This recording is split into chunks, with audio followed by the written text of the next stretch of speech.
Il est dur à cuire et comme d'habitude, j'espère que vous allez bien. Alors, il y a quelques semaines, j'avais fait un sondage sur YouTube et sur Twitter. Je vous demandais de choisir dans une liste de 4 pays, quel pays vous aimeriez entendre parler pour une prochaine vidéo Tour du monde. Et c'est le Vietnam qui a gagné. Donc écoutez, aujourd'hui on va parler de 3 Vietnamiennes, enfin 4, vous allez voir, qui ont marqué l'histoire de leur pays. Mais d'abord, que dire de la condition des femmes au Vietnam, le Vietnam, un régime quand même autoritaire communiste à parti unique. Je trouve qu'on n'en parle pas beaucoup dans les médias. Pendant des siècles, le confucianisme régnait dans le pays. Vous le savez, confucianisme, droit des femmes, ça fait pas bon ménage.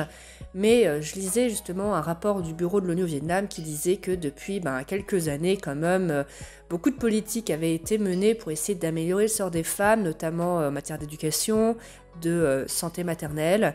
Il y a encore beaucoup de chantiers, bien entendu. Le ratio des sexes à la naissance est très déséquilibré. Pour 112 garçons, il y a 100 filles qui naissent. Parce que, encore à la campagne, avoir une fille, c'est considéré comme un fardeau. Les violences domestiques, ça concerne 59% des ménages vietnamiens, ce qui est énorme. Et il y a encore un gros problème de mariage des mineurs, notamment dans certaines minorités comme les Hmong, où c'est la norme de se marier avant 15 ans. Mais bon, on n'est pas là pour parler du Vietnam actuel, on va se plonger dans l'histoire fascinante de ce pays et j'espère que ça va vous plaire. C'est parti!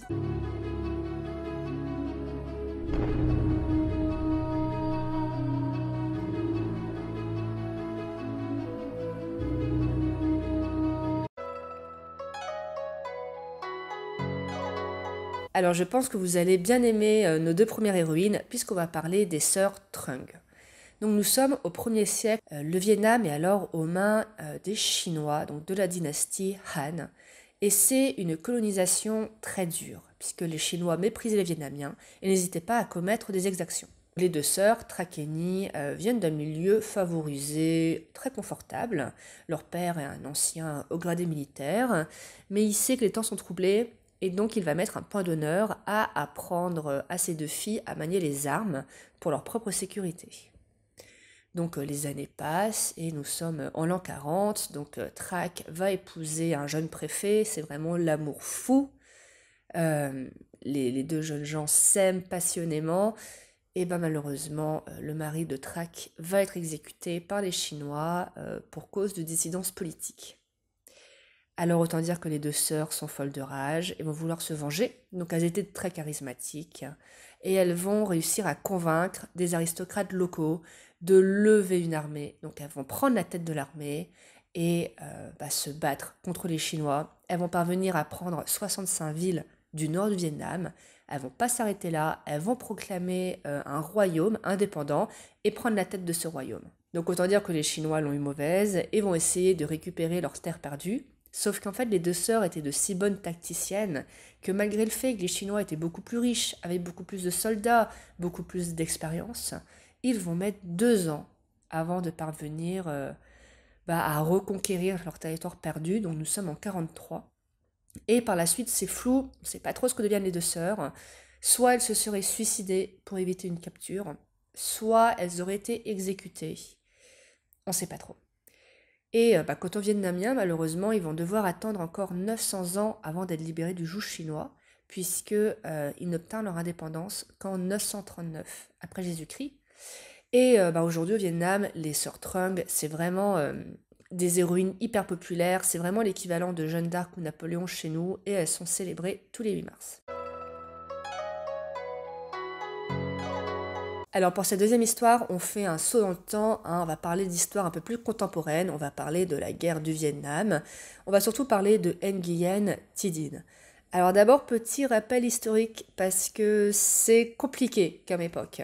Donc de 1946 à 1954, donc il va y avoir la guerre d'Indochine qui va opposer notamment le Viet Minh, donc une formation indépendantiste, et les Français, donc qui occupaient l'Indochine. Donc cette guerre va déboucher sur la partition du pays. Donc au nord, il va y avoir un État communiste soutenu par le bloc soviétique et la Chine.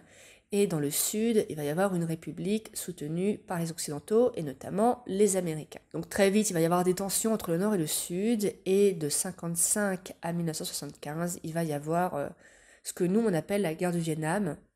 même s'il n'y a pas vraiment de fracture en fait entre la guerre d'Indochine et la guerre du Vietnam, guerre à laquelle, à partir de 1965, les Américains vont massivement s'impliquer. Et donc c'est dans ce contexte particulièrement chaotique que Nguyen Thi Dinh va s'illustrer, puisqu'elle va par la suite devenir générale au sein de l'armée du Nord-Vietnam. Donc Thi Dinh grandit dans une famille paysanne pauvre du sud du pays et très vite, elle s'implique au sein du Viet Minh.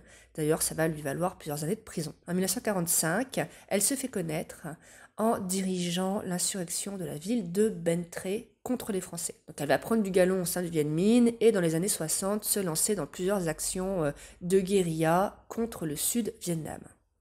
Et c'était pas étonnant qu'une femme s'implique autant, parce qu'il faut savoir que la guerre du Vietnam et la guerre de Chine, c'était des guerres totales, et il y eut un appel massif aux femmes, tant au front qu'à l'arrière. On estime qu'au front, 1 million de Vietnamiennes furent mobilisées, surtout pour assurer la logistique, notamment transporter les armes, mais il y a eu aussi beaucoup de combattantes, plus de 100 000 jeunes femmes entre 16 et 25 ans ont été mobilisées pour aller se battre au front. D'ailleurs, on les appelait les soldats aux cheveux longs, et ça a été encouragé par Ho Chi Minh, notamment à partir de 1968.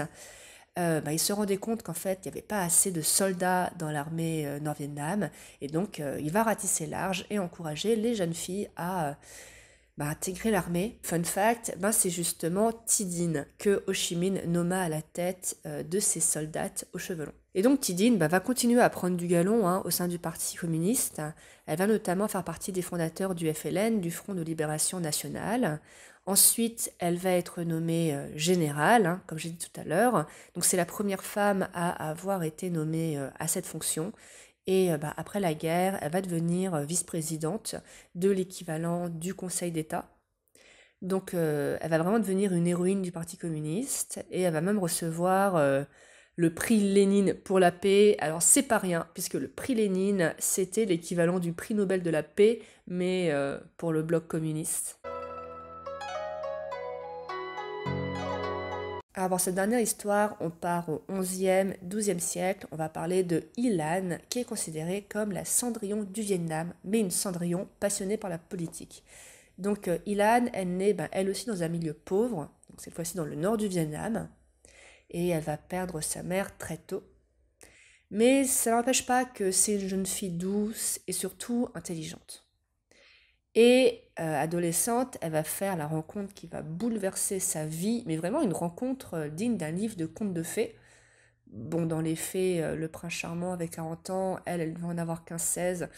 Tout de suite, ça fait beaucoup moins de rêves, mais bon. Donc en fait, elle était dans un champ, à cueillir des plantes, et elle va rencontrer le roi du Vietnam, Tan donc, qui était en pèlerinage parce que il se désolait de ne pas avoir d'enfant. Et ça va être le coup de foudre, et il va la ramener dans son palais et la nommer première concubine royale. Sauf que contrairement aux autres concubines, Y Lan ne va pas juste s'intéresser aux beaux bijoux et aux vêtements, elle va démontrer vraiment une très grande curiosité intellectuelle, et elle va se passionner pour les affaires publiques. Et elle va tellement exceller là-dedans qu'en 1069, quand le roi va partir en guerre, c'est à Y Lan qui confie la régence du royaume, et elle va bien le faire, même si elle va être confrontée à plein de problèmes. Il va y avoir des inondations, il va y avoir des disettes. Elle va être très active et elle va parvenir à rétablir l'ordre dans le pays. Donc en 1072, le roi va mourir, et donc Y Lan va encore une fois exercer la régence. Et elle va encore faire du super travail. Elle va même parvenir à repousser une invasion de la part des Chinois, donc de la dynastie Song. Donc Y Lan, c'est une des rares femmes à avoir vraiment eu une fonction politique majeure dans l'histoire du Vietnam. Et fun fact, en 1997, elle a été élue femme historique préférée des Vietnamiens. Donc même devant les sœurs Trung. Donc voilà, c'est la fin de la vidéo. J'espère que celle-ci ne vous a pas déçu et qu'elle a convenu à vos attentes. Après tout, le Vietnam a été plébiscité sur les réseaux sociaux. Donc il y avait de la pression. En tout cas, si vous avez aimé, comme d'habitude, likez, n'hésitez pas à partager ou à vous abonner. Et à très bientôt pour une prochaine vidéo. Normalement, cette vidéo va sortir le 1er décembre aux alentours. Vous allez voir qu'en décembre, j'ai prévu plein de vidéos. J'ai la chance de partir en vacances à l'étranger. Donc vacances à l'étranger, ça veut dire semaine spéciale. Donc un pays va être mis à l'honneur. D'ailleurs, si vous avez des pronostics, n'hésitez pas à les mettre en commentaire. Et je vous dis à très bientôt. Salut!